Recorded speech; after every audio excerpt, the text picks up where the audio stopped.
Good morning, church. It's Pastor Mike. I don't know what made me think of it today, but I was thinking this morning of an old cartoon that I saw. And it was a cartoon of a train just flying down its tracks as fast as it could. And on the very top of it, it had a whole stack of railroad tracks, of train tracks. And as it's going, it's always right at the edge of its tracks and it's dropping another one in front of itself as fast as it can go to avoid running off of its tracks. And I think maybe I thought about it because sometimes it can feel like that's what our life actually is.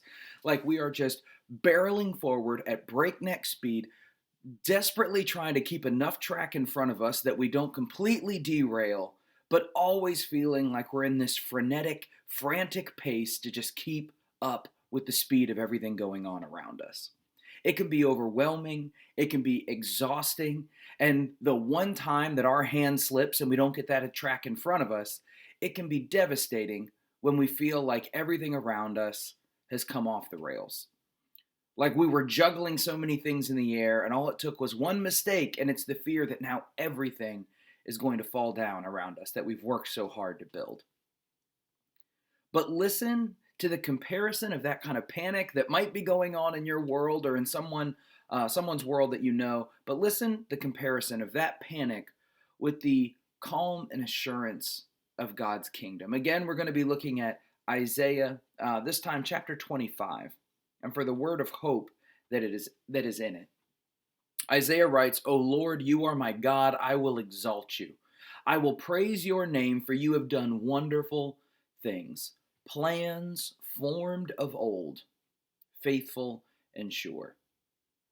The work that God is doing in this world is not simply laying tracks down as fast as we can move, trying to work out a plan for our lives with no foresight or thought about what it might be. God has a plan that was established before time began. All the way back to Genesis 1, when God is speaking creation into existence, part of that creation that he speaks into being is the plan for how it will unfold. God began something then that continues now to this day, and you and I are a part of that plan. And ultimately, it is not a plan for our destruction. It is not a plan for our own decimation or brokenness. It is a plan that offers us the opportunity to be made whole, to be good, and to be home with God forever and ever. That wasn't something that God just threw together when he sent his son to this world. It wasn't something that God said, I'll see what I can make out of this whenever people arrested, tortured, and killed his son.